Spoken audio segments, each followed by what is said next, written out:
pembahasan yang dimana keberadaan tersebut masalah sangat biasa. Untuk itu, perkenalkan kami dari kelompok 1 ada saya Lia, ada Selsa Febrianti, Azaria Sakina Ramadhani, dan Alivia.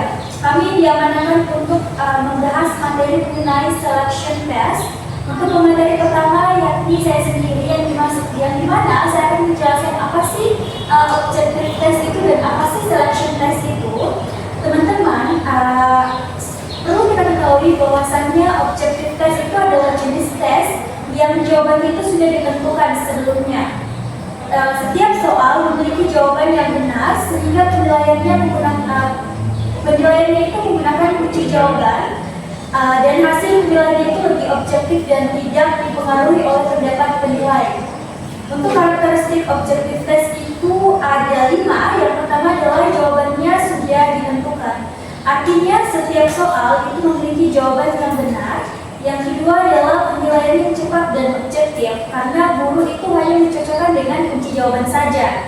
Yang ketiga adalah memiliki reliabilitas yang tinggi, artinya hasil penilaian itu tetap konsisten walaupun diperiksa oleh orang yang berbeda. Yang keempat adalah cocok untuk peserta dalam jumlah banyak karena proses pemeriksaannya lebih mudah dan cepat. Yang kelima adalah mudah dianalisis, yang dimana hasil belajar siswa itu dapat diketahui dengan mudah. Salah satu bentuk objective test adalah selection test, yaitu tes yang mengharuskan siswa memilih jawaban yang paling tepat dari beberapa pilihan yang sudah disediakan. Tes ini itu digunakan untuk mengukur pemahaman siswa terhadap materi. Selection test itu terdiri dari 3 jenis, yaitu pertama adalah true false test, yaitu menentukan apakah suatu pernyataan benar atau salah. Yang ketiga adalah magic type test, yaitu menjodohkan 2 informasi yang saling berhubungan. Yang ketiga adalah multiple choice test, yaitu memilih satu jawaban yang paling tepat dari beberapa pilihan yang berbeda. Untuk itu, untuk ketiga ini itu akan dijelaskan oleh ketiga materi selanjutnya. Yang pertama adalah true false test, akan dijelaskan oleh Selsa Febrianti. Untuk itu saya silakan. Jadi materi kedua yaitu pengertian tes benar dan salah. Tes benar salah adalah tes yang meminta siswa menentukan apakah suatu pernyataan benar atau salah. Tes ini hanya memiliki 2 pilihan jawaban sehingga mudah dikerjakan dan dinilai. Untuk kelebihan tes benar salah yaitu mudah dan cepat disusun. Jadi guru dapat membuat soal dengan waktu yang singkat. Yang kedua yaitu mudah dilaksanakan dan dinilai. Pemeriksaan hasil tes sederhana hanya karena ada 2 pilihan jawaban. Yang ketiga, mencakup materi yang luas. Banyak topik yang diajukan dalam suatu tes karena soal dapat dibuat dalam jumlah banyak.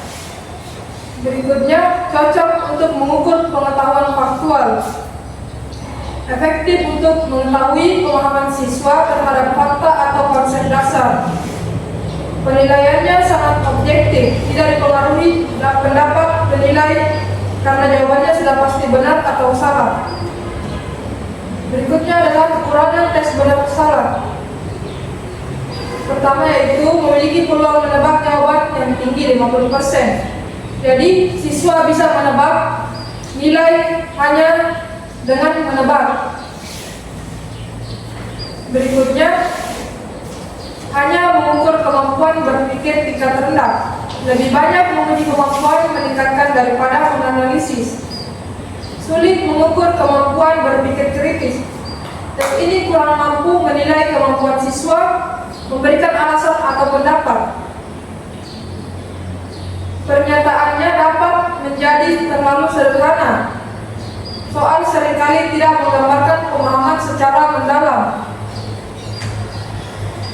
Kurang efektif untuk mengukur kemampuan berbahasa atau keterampilan menghasilkan bahasa. Tidak dapat dinilai kemampuan menulis, berbicara atau menyusun kalimat. Keempat, yaitu pedoman penyusunan soal benar salah. Jadi untuk pedoman penyusunan soal benar salah yaitu pertama, gunakan pernyataan yang jelas dan singkat agar siswa mudah memahami maksud soal. Kedua, yaitu hindari kalimat yang ambigu dan bermakna ganda supaya tidak menimbulkan kebingungan. Berikutnya, hindari petunjuk yang mengarah pada jawaban benar agar siswa menjawab berdasarkan pengetahuan bukan petunjuk dalam soal. Pastikan setiap pertanyaan benar salah atau pastikan pertanyaan benar-benar atau salah. Jangan membuat pertanyaan yang tidak bisa ditafsirkan keduanya. Hindari penggunaan kata mutlak seperti selalu dan tidak pernah kecuali jika memang diperlukan, karena kata tersebut sering membuat pernyataan menjadi tidak akurat. Terakhir, yaitu rubrik penilaian tes benar salah. Jadi rubrik digunakan sebagai pedoman pemberian nilai setiap jawaban benar salah. Setiap jawaban benar diberikan skor 1, sedangkan jawaban salah diberikan skor 0. Nilai akhir dihitung dengan membandingkan jumlah jawaban benar dengan jumlah seluruh soal, lalu dikalikan dengan 100. Materi berikutnya akan dibacakan oleh Azaria. Baik, materi yang selanjutnya adalah matching type test atau tes menjodohkan atau mencocokkan. Pertama, pengertian dari matching type test. Bentuk matching type test adalah bentuk tes objektif yang terdiri dari dua kolom. Kolom pertama atau kolom A berisi pertanyaan, istilah, atau pernyataan. Sedangkan kolom kedua atau kolom B berisi jawaban atau pasangan yang sesuai dengan kolom pertama. Jadi, apa tugas peserta didik pada tes ini? Peserta didik harus memasangkan setiap item pada kolom pertama dengan jawaban yang tepat pada kolom kedua. Tes ini biasanya digunakan untuk mengukur kemampuan siswa dalam mengenali hubungan antara dua konsep atau informasi. Contohnya, seperti yang ada di PPT, matching the word in column A its meaning in column B. Jadi pasangankan kata yang ada di kolom A dengan artinya yang ada di kolom B. Di situ ada kolom, bagian kolom A ada nomor 1 sampai 5, ada teacher, hospital, library, bicycle, and honest. Dan di kolom B itu ada arti dari kosakata tersebut tapi bentuknya teracak. Sehingga cara kerjanya, pertama nomor 1 adalah teacher. Lalu letter adalah opsi perwakilan dari kolom B. Kita lihat di letter yang A adalah a place where books are kept. Seperti yang kita tahu di kolom 1, teacher adalah guru. Tapi di opsi bagian A adalah tempat untuk menyimpan buku. Yang berarti ini bukan arti dari kata guru. Lalu kita lanjut ke opsi yang kedua, atau opsi B. A vehicle with two wheels, yang artinya kendaraan dengan roda 2. Tentu ini bukan arti dari guru. Lalu kita lanjut ke opsi yang ketiga atau ke opsi C, yaitu a person who teaches student. Seperti kita tahu, guru adalah orang yang mengajar siswa. Jadi jawaban dari kolom 1 adalah C. Begitupun seterusnya. Lalu selanjutnya, kelebihan dari matching type test. Yang pertama adalah tes ini mudah disusun, diperiksa, dan dinilai. Karena guru tidak perlu repot untuk membuat jawaban panjang karena hanya menyusun 2 kelompok informasi yang berhubungan. Dan proses pemeriksaan juga cepat dan gampang dinilai karena kunci jawaban sudah jelas dan tersedia di dalam tabel. Yang kedua, dapat memuat materi yang cukup banyak karena berbentuk tabel dalam 1 halaman kertas dapat dimasukkan banyak pasang soal. Lalu yang ketiga, menghasilkan penilaian yang akurat, efisien, dan variabel karena hanya ada 1 pasangan jawaban benar di setiap item di dalam tabel. Lalu yang keempat, mengukur kemampuan siswa dalam membuat hubungan atau asosiasi. Karena tes ini itu adalah tes pencocokan atau penjodohan antara satu istilah dengan jawabannya. Lalu yang kelima adalah mengurangi peluang menebak dibandingkan tes benar salah dan pilihan ganda. Karena jumlah pilihan pada kolom kedua biasanya lebih banyak daripada jumlah soal di kolom pertama, sehingga siswa harus benar-benar memahami materinya untuk menentukan pasangan yang tepat. Lalu untuk kekurangannya sendiri, matching type test ini kekurangannya pertama adalah hanya mengukur kemampuan berpikir tingkat rendah. Karena tes ini hanya mengukur kemampuan mengingat atau remembering dan memahami atau understanding, bukan kemampuan menganalisis atau mengevaluasi. Lalu yang kedua adalah lebih berfokus pada hafalan. Pada tes ini, siswa sering kali hanya diminta untuk mengingat hubungan antara kedua informasi sehingga kurang melatih kemampuan berpikir kritisnya. Yang ketiga, membutuhkan waktu lebih lama bagi siswa untuk mengerjakan karena siswa harus melihat semua dan membaca satu persatu isi tabel sebelum menentukan jawabannya. Lalu yang keempat, tes ini kurang cocok untuk mengukur penalaran yang kompleks karena tes ini tidak dapat digunakan untuk mengukur kemampuan memecahkan masalah, membuat argumen, atau memberikan alasan secara mendalam. Dan kekurangan yang kelima adalah terbatas dalam menilai kompetensi komunikatif karena tes ini tidak dapat mengukur kemampuan bicara, menulis, dan menggunakan bahasa dalam situasi nyata karena hanya bisa menilai kemampuan siswa dalam mengenali hubungan informasi. Lalu selanjutnya yang keempat, pedoman penyusunan matching type test. Yang pertama, deskripsi dan pilihan jawaban harus singkat dan jelas dan menggunakan kalimat sederhana agar siswa lebih mudah untuk memahami isi tabel tersebut. Lalu yang kedua, semua soal harus berada dalam kategori dan tema yang sama. Misalnya semua soal membahas tentang jenis-jenis kata atau vocabulary dalam bahasa Inggris, nama tokoh atau kosakata supaya siswa tidak sulit untuk memahami konteks. Lalu selanjutnya, letakkan pertanyaan, pernyataan, atau istilah pada kolom A dan jawaban atau penjelasan di kolom B. Lalu yang keempat, semua item soal atau tabelnya sebaiknya berada pada satu halaman yang sama agar siswa tidak pusing untuk melihat isi tabel dengan membolak-balikan kertas. Yang kelima, jumlah jawaban harusnya lebih banyak daripada jumlah soal agar siswa memiliki pengecoh dan memiliki peluang menebak yang lebih kecil. Lalu yang keenam, berikan petunjuk yang jelas, jangan langsung tabel. Misalnya, kalimat instruksi seperti pasangkan setiap pertanyaan pada kolom A dengan jawaban yang tepat pada kolom B. Lalu yang ketujuh, hindari terlalu banyak jawaban benar. Karena setiap soal hanya memiliki satu pasangan jawaban yang paling tepat pada tabel. Lalu yang selanjutnya, gunakan nama atau istilah yang lengkap jika diperlukan.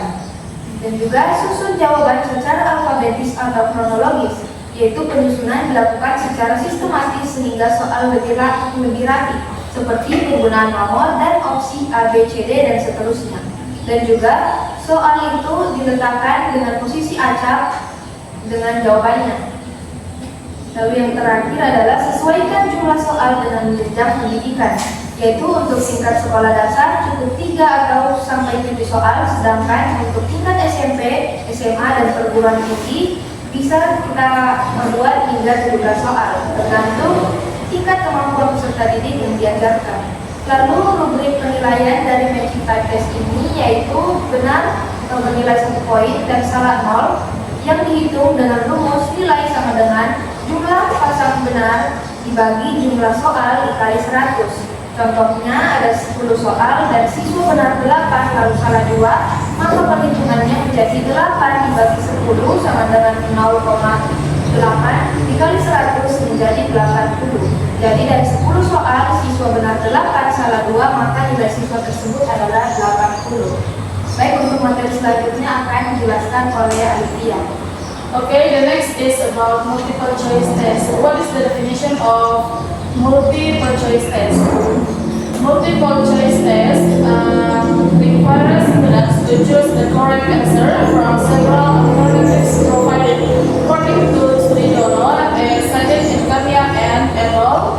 Multiple choice test questions are questions for which the answer is one of several possible options.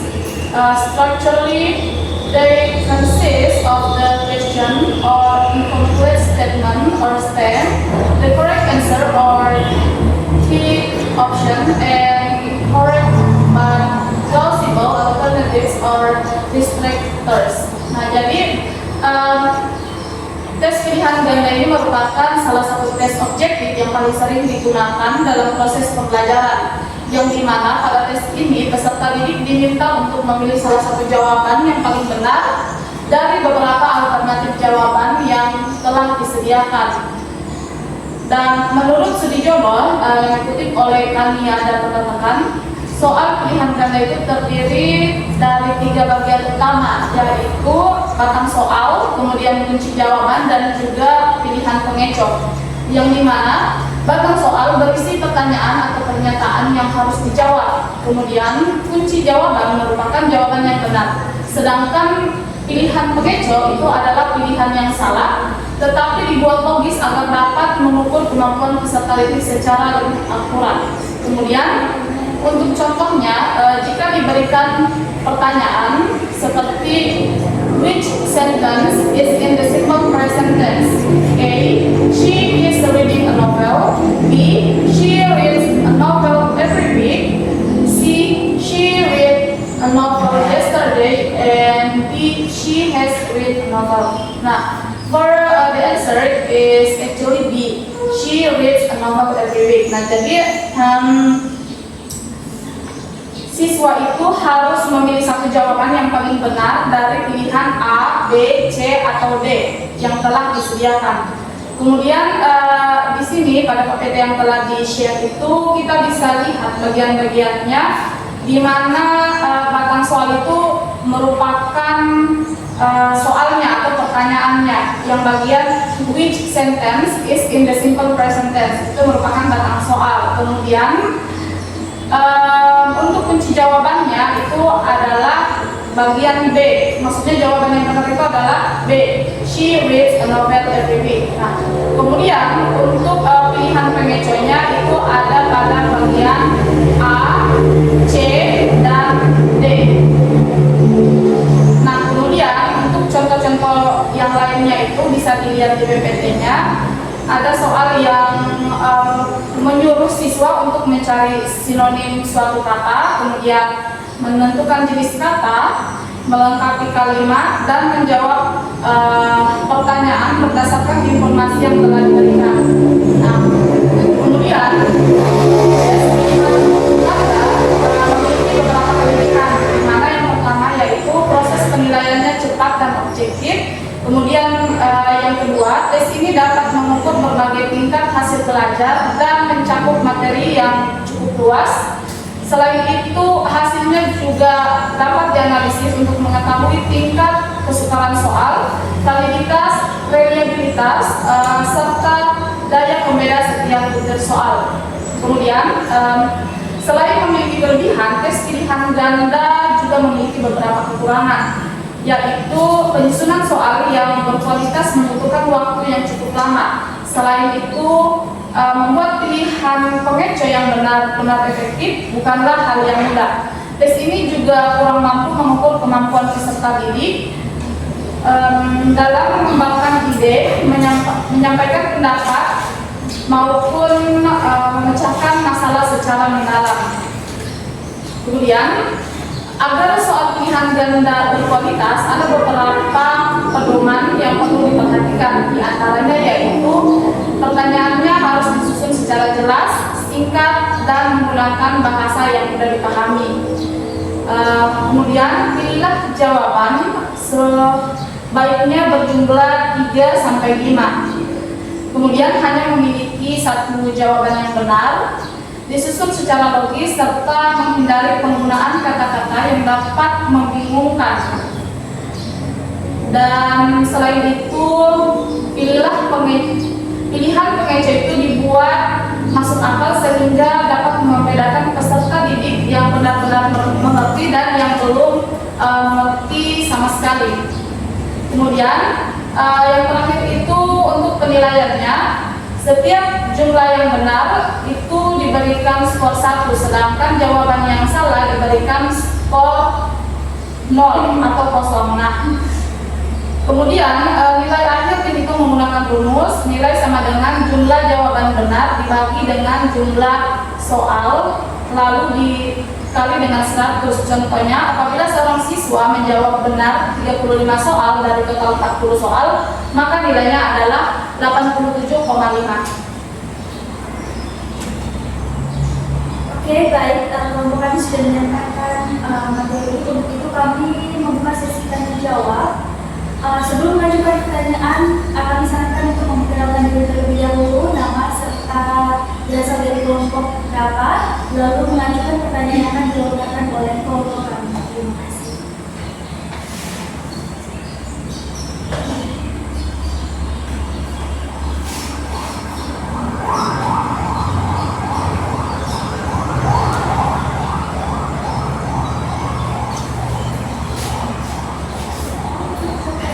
Silahkan.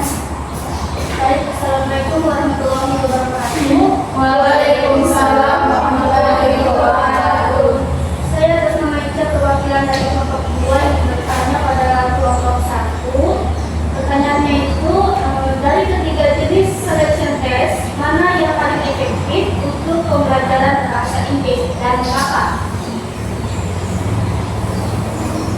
Terima kasih.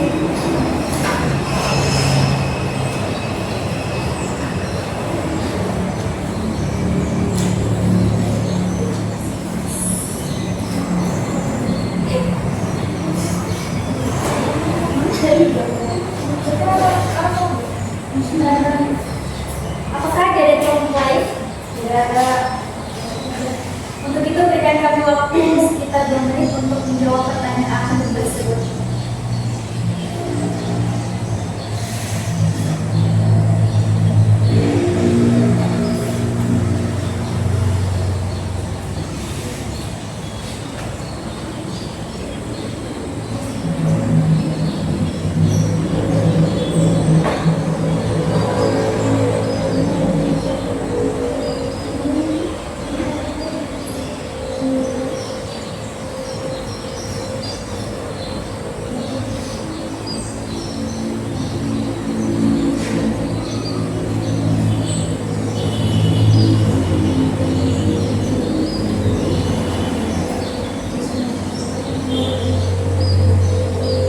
Baik, saya akan coba menjawab pertanyaan dari Ica, yang dimana pertanyaannya itu dari ketiga jenis selection test, mana yang paling efektif untuk pembelajaran bahasa Inggris, kemudian mengapa.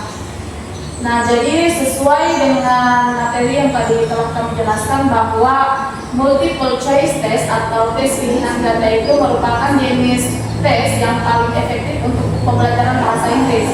Hal ini karena tes pilihan ganda itu memiliki beberapa keunggulan, yaitu yang pertama dapat mengukur berbagai hasil belajar, tidak hanya mengingat fakta tetapi juga pemahaman dan penerapan, mencakup materi yang lebih luas dalam satu tes.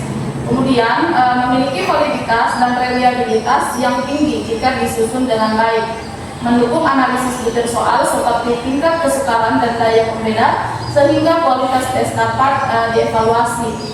Namun, efektivitasnya tetap bergantung pada tujuan pembelajaran. Jika guru hanya ingin mengukur pemahaman fakta sederhana, true false test atau matching type test juga dapat digunakan. Oleh karena itu, tidak ada satu jenis tes yang selalu paling baik. Guru harus memilih jenis tes yang sesuai dengan kompetensi yang ingin diukur. Baik, apakah dapat diterima? Jadi ketiga jenis tes tersebut itu sama-sama efektif, tetapi harus disesuaikan dengan tujuan pembelajarannya. Ya. Baik, terima kasih. Oke, apakah ada pertanyaan lain dari kelompok lain? Tidak ada? Oke, kita tutup dengan kesimpulan di mana tes objektif adalah alat penilaian yang memberikan skor objektif yang andal karena jawabannya telah ditentukan sebelumnya. Salah satu kategori penting dari tes objektif adalah tes seleksi, di mana siswa memilih coret dari alternatif yang telah disediakan. Tes seleksi meliputi tes benar salah, tes pencocokan, dan tes pilihan ganda. Setiap jenis memiliki karakteristik, kekuatan, dan kelemahan yang unik. Tes benar salah sederhana dan efisien, tetapi sangat rentan terhadap ketebakan Tes pencocokan efektif untuk menilai asosiasi tetapi terutama mengukur keterampilan berpikir tingkat rendah. Tes pilihan ganda adalah yang paling serbaguna karena dapat menilai berbagai hasil pembelajaran meskipun menyusun item berkualitas tinggi membutuhkan upaya yang cukup besar. Yang terakhir adalah guru harus dengan cermat memilih jenis tes yang sesuai dengan tujuan pembelajaran dan memastikan bahwa buku-buku tes mengikuti pedoman penyusunan yang telah ditetapkan untuk mencapai hasil penilaian valid, reliable, dan bermakna. Itu saja mungkin yang bisa kami sampaikan. Untuk itu kami mohon maaf apabila ada kesalahan karena